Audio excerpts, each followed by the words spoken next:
자, 이어서 뉴욕 현지 연결해 보도록 하겠습니다. 김한희 특파원입니다. 안녕하십니까? 네, 안녕하세요. 네. 자, 우선 미국 증시에서는 신조어가 나옵니다. 트럼프 랠리라는 그런 단어가 나오고 있는데요. 자체적으로 관련된 종목들이 많이 움직였습니다. 분위기 어땠습니까? 네, 오늘은 주말 도널드 트럼프 전 대통령의 피격 사건 이후 첫 거래일이었는데요. 뉴욕 증시는 일제히 소폭 상승 마감했습니다. 특히 다우존스는 오랜만에 사상 최고치를 경신했는데요.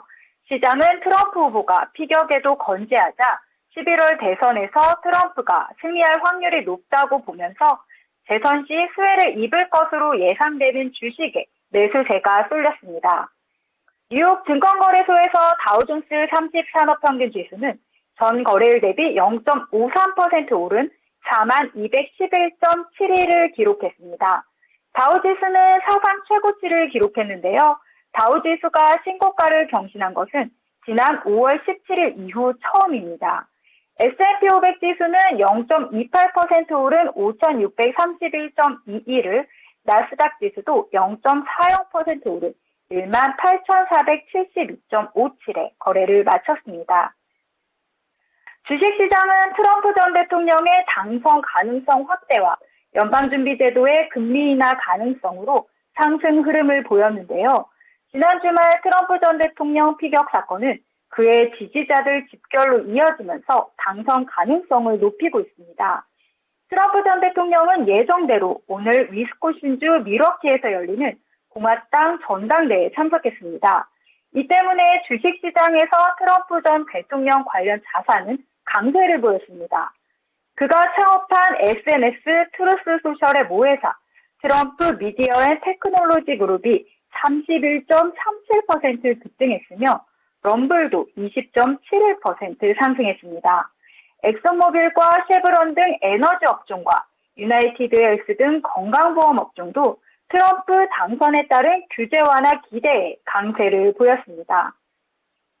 피격 사건 직후 일론 머스크 테슬라 최고 경영자가 트럼프 전 대통령 지지를 선언하면서 테슬라는 1.78% 올랐습니다. 장중에는 5% 넘게 급등하는 강세를 보였지만 후반 상승폭 일부를 내줬습니다. 기대 이상의 분기 실적을 공개한 골드만삭스는 트럼프 집권이 확정될 경우 규제 완화 혜택을 볼 것이란 전망까지 가세해 큰 폭으로 주가가 올랐습니다. 골드만삭스는 2.57% 급등 마감했는데요. 골드만삭스 지난 2분기 127억 3천만 달러의 매출을 기록했다고 발표했습니다. 이는 LSEG가 집계한 시장 예상치를 웃도는 수치인데요. 2분기 매출은 전년 동기 대비로는 17% 증가해 완만한 성장세라는 평가가 나왔습니다. 골드만삭스의 핵심 사업체인 자문과 자산운용, 자산관리, 트레이딩에서 골고루 매출이 개선됐습니다.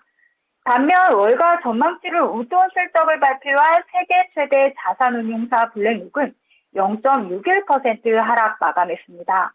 블랙록은 2분기 순이익이 전년 대비 11% 증가 15억 5천만 달러라고 밝혔습니다. 이는 월가 전망치를 웃돈 수치이며 조정 주당 순이익도 10.36달러로 시장 기대치보다 많았습니다. 매그니피센트 세븐 빅테크 종목들은 테슬라가 상승세를 탄 가운데 혼조세를 보였습니다. 시가총액 1위 업체 애플과 알파벳, 테슬라를 제외하면 흐름이 좋지는 않았는데요. 애플은 이딴 목표 주가 상향 조정 속에 1.67% 상승 마감했습니다. 마이크로소프트는 0.09% 올라 강보합 마감했습니다. 시총 3위 엔비디아는 0.61% 내린 채 장을 마쳤고요. 알파벳은 산하 구글이 사이버 보안 스타트업 위즈를 230억 달러에 인수하기로 거의 합의했다는 소식에 0.79% 올랐습니다. 반면 아마존은 0.91% 하락했고 메타 플랫폼스는 0.54% 내린 채 마감했습니다. 네, 말씀을 들어보니까 정치적인 이슈가 오늘 시장에 큰 상승의 그런 몫을 하는 모습이었습니다. 자, 그런 가운데 오늘 파월 의장의 발언도 주목해 볼 만하다라는 그런 생각인데요. 금리 인하에 대한 부분을 다시 한번 시사했네요. 네, 오늘 투자자들은 공화당 전당대회와 함께 파월 연준 회장의 발언을 주시했는데요. 파월 회장은 워싱턴 DC 이코노미 클럽에서 열린 미국 사모펀드 칼라이 그룹 데이비드 루벤스타인 회장과의 대담에서 인플레이션 둔화와 관련해 1분기에는 추가 확신을 얻지 못했지만 2분기 지표 3개는 확신을 다소 높여줬다고 밝혔습니다. 그러면서 이제 인플레이션이 하락했고 노동시장은 실제로 냉각됐다며 우리는 두 가지를 모두 살펴볼 것이며 이 둘은 훨씬 더 나은 균형을 이루고 있다고 말했습니다. 파월 회장은 금리 인하 시점과 관련해서는 회의마다 결정할 것이라고 밝혔습니다. 베노건 글로벌 포렉스의 마크 챈들러 수석 시장 전략가는 시장은 확신을 가지고 있으며 파월 의장이 9월 금리 인하에 관해 이야기하기 전부터 확신하고 있었다면서 그가 이것의 가능성을 열어두지는 않았지만 분명히 가능성이 있다고 본다고 분석했습니다. 실제로 투자자들은 9월 금리 인하 가능성을 기정사실화하고 있는데요. 패드워치에 따르면 연준이 9월 FOMC에서 금리를 0.25%포인트 이상 내릴 가능성을 100% 반영하고 있습니다. 오늘 오전 94%대에서 더 올랐습니다.